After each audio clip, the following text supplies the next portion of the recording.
Japanese medium tank ST-A1 has all the tools necessary to effectively engage any opponent. While other tanks suffer when they get up-tiered, this tank adapts. By the way, how do you call a tank player who skillfully adapts different strategies to win the battle? Tanktician. This tank has a 90mm cannon, which is the same as used on many American medium tanks, and it even fires the same rounds. But the difference is that this tank gets to use all 7 types of rounds at 6.3 battle rating, while in American tech tree the earliest tank that has all the rounds available is only at 7.0. Of course, just like with most vehicles in War Thunder, not every round is equally useful. The ST-A1 is barely playable until researching the APHE, which compared to the default projectile is better in every way. Luckily, it can be researched early, even as a first upgrade. The APHE should be the default ammunition choice for this tank. It one-shots most of the time and has reasonably good penetration. When playing against tanks of the same battle rating, there shouldn't be any issues to find a weak spot even in their frontal projection. When flanking, it's absolutely the best option every time, and only when attacking heavy tanks frontally when up-tiered, it makes sense to switch to something else. To deal with more armored opponents, ST-A1 can use 2 variants of APCR and a heat round. Each of them is somewhat different and can be more beneficial in their own way.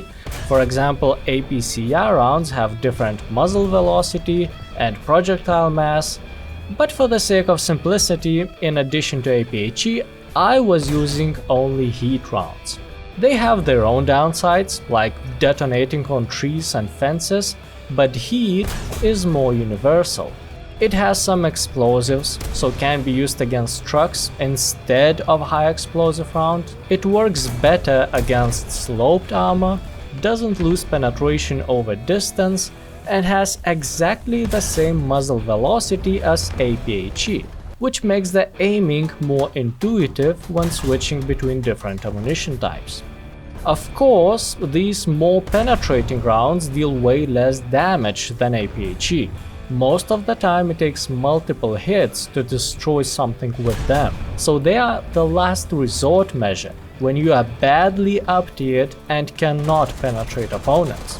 Tank's performance significantly decreases when using anything else except APHE. So how well ST-A1 performs in battle still depends on being up-tiered or down-tiered.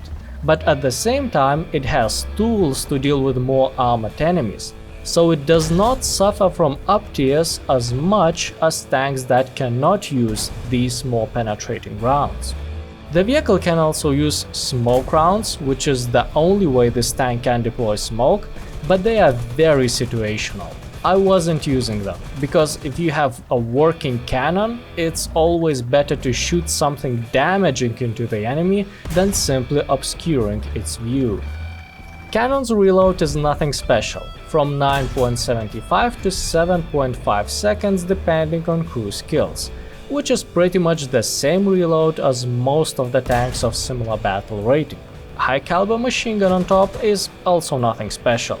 It's sometimes useful against trucks and occasionally planes if they dare to fly too close. While tank's armor is something special in a bad way. It slows the tank down so much that ST-A1 sometimes feels like a heavy tank, and at the same time offers so little protection that even SPAAs can penetrate it frontally. This armor is not about keeping enemy rounds outside, but more about keeping the crew members trapped inside. The thickest armor plate is 75mm, which is way less than necessary in order for it to be at least somewhat useful even if playing against lower battle rating tanks. And the hull armor is even thinner.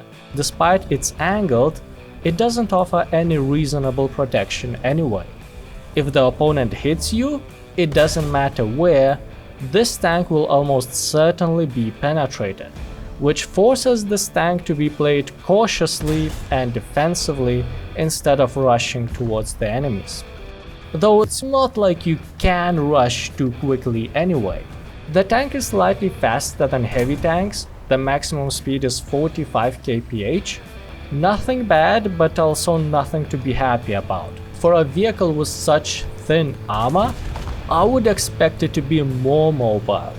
On the other hand, the tank has neutral steering and reverse is definitely above average, 17 kph. So ST-A1 can quickly get away if something goes wrong. The engine is elevated, and that makes aiming backwards complicated. If someone flanks you, they may end up in the blind spot. So in situations when opponents could appear from two directions, I always had to keep elevated engine in mind and had to rotate the tank's hull out of the way. Gun's depression is 10 degrees, which is excellent. Such vertical guidance is especially relevant for a tank like this that cannot rely on its armor. In arcade, just like all tanks that don't have reliable armor, the main activity of ST-A1 was suffering. My shots sometimes penetrate, but enemy shots always penetrate me. That is not equal exchange. I still mainly used an APHE rounds because post-penetration damage is even more important in this game mode, but at the same time, since name tags makes flanking more difficult, I had to engage opponents frontally more frequently, which made the APHE less effective as they simply don't have enough penetration for that. Of course, penetration indicator somewhat helps to find the weak spots, even in frontal projection, but you will spend more time looking for enemies' weak spots than the enemy who can shoot you anywhere.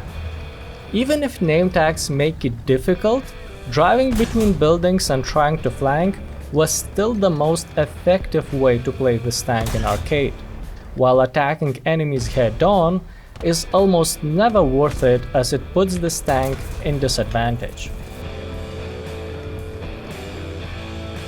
Having APHE rounds is not something very unique. Soviet, German and American tanks of similar battle rating have them as well, but ST-A1 is one of only few tanks at this battle rating that, in addition to APHE, also can choose from multiple rounds that are designed to penetrate significantly thicker armor plates. So being uptiered with this vehicle is not as scary as with any of its counterparts in other nations. At the same time, the ability to damage everyone comes with a downside that everyone can damage this tank as well. Survivability was my biggest concern when playing this tank.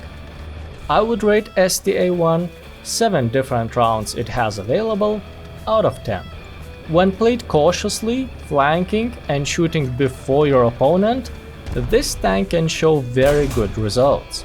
But the vehicle does not forgive mistakes. Exposing it for enemy fire will almost certainly lead to a hangar.